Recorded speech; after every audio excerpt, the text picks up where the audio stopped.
Juru bicara Anies Baswedan, Syahrin Hamid, mengatakan saat ini Anies tengah mempertimbangkan tawaran partai politik untuk maju di Pilgub Jawa Barat. Ia mengatakan ada permintaan secara khusus dari salah satu partai politik. Hingga saat ini, Syahrin mengatakan keputusan belum diberikan oleh Anies. Namun ia mengatakan tawaran ini tengah dipertimbangkan secara serius oleh Anies Baswedan. Hingga saat ini hanya PDIP yang belum mengumumkan pasangan calon yang akan diusung di Pilkada Jawa Barat. PKB sudah memutuskan untuk mengusung kader internal, yakni Wakil Ketua Majelis Syuro PKB Jabar Aceng Adang Ruhia dan Kita X KDI. Adapun batas untuk mendaftarkan paslon di KPU adalah hingga malam ini pukul 12 malam.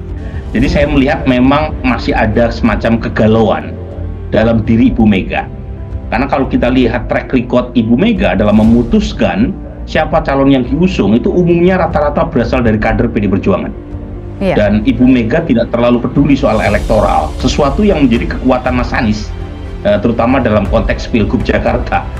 Kita bisa tarik ke belakang, bukan hanya di Jakarta, tetapi juga di banyak wilayah Ibu Mega melihat faktor ideologi dan komitmen terhadap partai.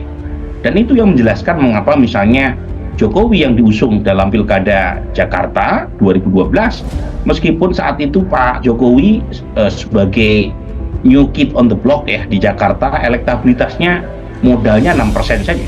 Para pakar politik mengungkapkan ada kelebihan dan kekurangan jika Partai Demokrasi Indonesia Perjuangan mengusung Anies Baswedan di pemilihan kepala daerah Jakarta 2024.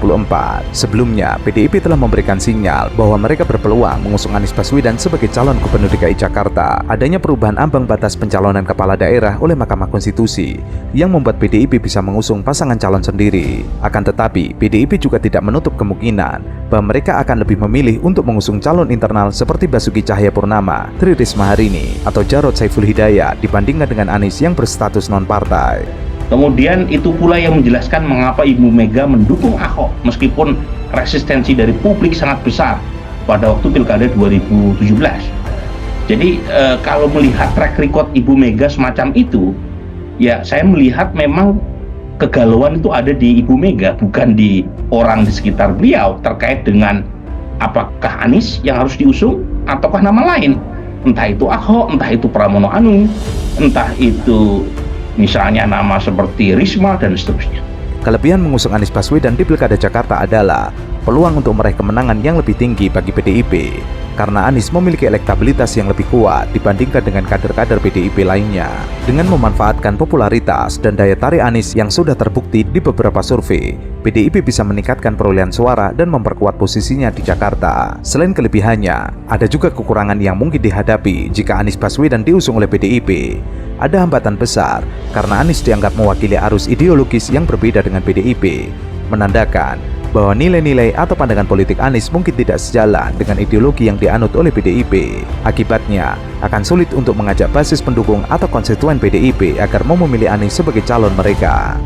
Cuma, kalau alasan yang dipakai Ibu Mega adalah alasan politis strategis dalam rangka untuk mengimbangi dan mengalahkan rezim, dalam hal ini adalah Pak Jokowi maupun Pak Prabowo, Anies adalah senjata yang bisa mematikan.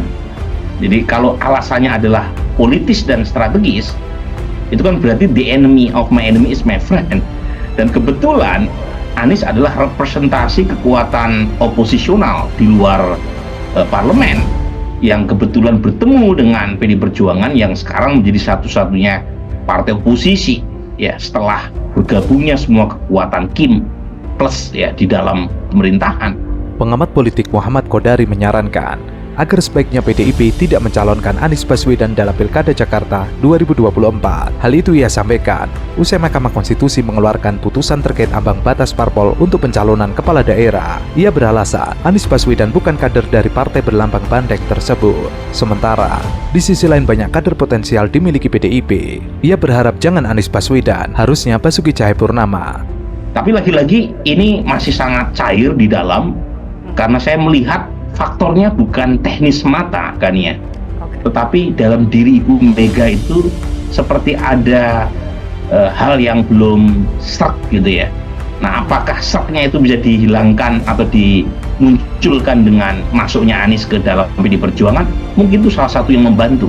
Karena jangan lupa kan ya, buat PD Perjuangan dalam konteks Pilkada Jakarta, PDI punya banyak opsi. termasuk dengan mencalonkan kadernya sendiri atau non-kader di luar Anies. Tetapi buat Anies Baswedan untuk bertarung dalam Pilkada Jakarta tidak ada opsi lain kecuali melalui pintu PD Perjuangan. Jadi sebenarnya dalam konteks ini Anies lebih membutuhkan PD Perjuangan ketimbang PD Perjuangan itu sendiri kepada Anies. Ia juga meminta agar DPP PDI Perjuangan tidak lagi menyebut nama Anies Baswedan agar elektabilitas Anies Baswedan tidak terus naik tinggi. Kalau alasan ideologis yang dipakai, mungkin trade-off-nya adalah kader yang diusung tidak punya kans elektoral setinggi Anies dalam rangka mengalahkan Ridwan Kamil Suswono. Tetapi saat yang sama mengusung Anies juga tidak ada jaminan. Jangan lupa Anies ini basisnya dari kelompok Islamis, di mana salah satu kantong masanya ada di akar rumput PKS yang sudah berlabuh bersama Ridwan Kamil.